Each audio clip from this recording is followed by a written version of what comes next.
प्रदेश की सरकार चला रहा है सुधीर शर्मा पर्दे के पीछे से।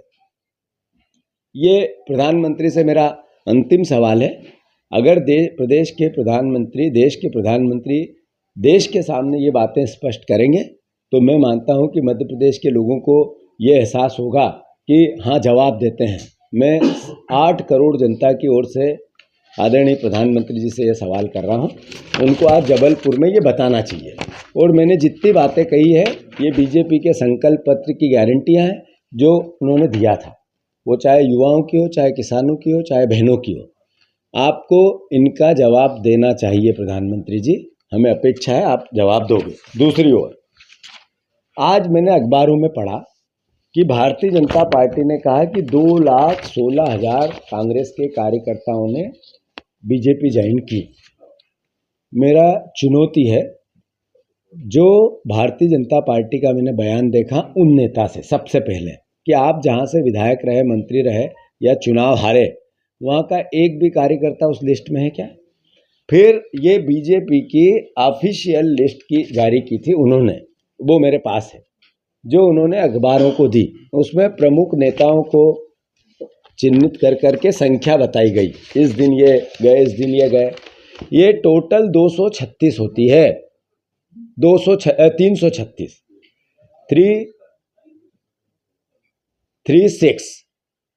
आप, मैं चुनौती देता हूं कि जिस दिन भारतीय जनता पार्टी वो 2,16,000 कार्यकर्ताओं की क्या लिस्ट जारी करेंगे, इस तरह से लोगों को भ्रमित करना, झूठ बोलना, जो मैंने जैसा पहले भी कहा था, मैं फिर से दोहरा रहा हूँ। अब मैं स्पष्ट तौर से दोहरा रहा हूँ कि जो रेत माफिया है, जो खनन माफिया है, जो माइनिंग माफिया है, जो क्रेशर माफिया है, जो परिवहन माफिया है, जो प्रशासन के शिक्षा माफिया है, जो प्रशासन के दबाव में इधर राजनीति भी करते हैं और उधर धंधा भी करते हैं, ऐसे लोगों को भारतीय जनता पार्टी ने ज्वाइन कराया है।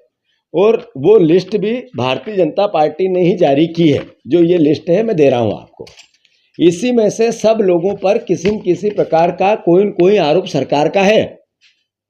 जो अन्य पार्टियों से भी हमने 50-60% लोग, वो जो अनुशासनहीनता के अंतर्गत 23 के चुनाव में बाहर निकाले, उनने बीजेपी ज्वाइन की, वो है इस लिस्ट में। तो हम उनको पहले ही बाहर कर चुके हैं। तो मैं मध्य प्रदेश की जनता को, पत्रकार बंधुओं को ये भारतीय जनता पार्टी के झूठ और भ्रम से आगाह करना चाहता हूँ। ये लोगों ने जो पाप किया, जो प्रदेश को कर्जदार बनाया, बेरोजगार बनाया, भ्रष्टाचारी प्रदेश बनाया, जो प्रदेश को इन्होंने हर तरीके से सारे सेंसेक्स में अपराधी प्रदेश बनाया, हर तरीके से सरकार ने, और लोकतंत्र की हत्या करने वाला प्रदेश बनाया, विधायकों की खरीद फरोख्त करने वाला प्रदेश बनाया। इनके सारे पाप छुपाने के लिए ये इस तरह के कहानी बनाते हैं। फिर से मैं चुनौती देता हूं, ये बीजेपी की सोशल मीडिया की पूरे 2 महीने की पूरी गतिविधियों में से निकाल के लिस्ट बनी है। वो लिस्ट ये दोनों है, और ये लिस्ट बीजेपी ने जारी की है, वो है, मैं आप लोगों को ये भेज रहा हूं। इसके 2 लाख की झूठ, पाखंड, भ्रम और लोगों को मूर्ख बनाने वाली स्थिति से भारतीय जनता पार्टी की कमजोरी और कायरता पता चल रही है। एहसास हो रहा है इस बात का कि ये लोग राजनीतिक जो धर्म है इनका, प्रशासनिक धर्म है इनका, वो निभा नहीं पा रहे हैं। करप्शन अद्भुत और अकल्पनीय कर रहे हैं। तो इस स्थिति में इस तरह की बातें कर रहे हैं। अरे आपको बताना पड़ेगा ना कि देश में 2 करोड़ रोजगार की बात की थी, प्रदेश सबसे बड़ा बेरोजगार क्यों है। आपको बताना पड़ेगा 4 लाख करोड़ का कर्ज क्यों हुआ।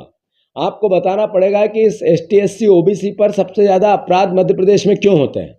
आपको बताना पड़ेगा इस प्रदेश को कि 2700 के गेहूं क्यों नहीं दिए, दाम क्यों नहीं दिया। आपको बताना पड़ेगा कि 3100 के धान के दाम क्यों नहीं दिए। आपको बताना पड़ेगा 3000 बहनों को कब दोगे।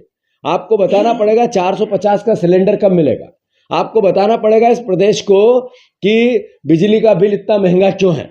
आपको बताना पड़ेगा इस प्रदेश को कि आपने कहा था कि हम रोजगार युक्त प्रदेश बनाएंगे, तो 20 साल में अपराधी और बेरोजगार प्रदेश आपने क्यों बनाया।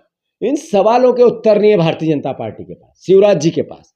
ये आज के मोहन यादव के साथ पर्ची के मुख्यमंत्री के पास। और इस तरह का झूठ और पाखंड जो बताते हैं, इसको कांग्रेस पार्टी सिरे से खारिज करती है। जो कांग्रेसी आइडियोलॉजी से भरे पूर्ण लोग हैं, जो विपक्ष में रहकर प्रदेश की सेवा करना चाहते हैं, वो कांग्रेस के साथ थे और रहेंगे। और भारतीय जनता पार्टी और इस सरकार के झूठ और फरेब से मुकाबला करते रहेंगे। कांग्रेस पार्टी जो लोकसभा के चुनाव के परिणाम जब आएंगे तो इनको करारा जवाब इन सब बातों का मिलेगा। धन्यवाद।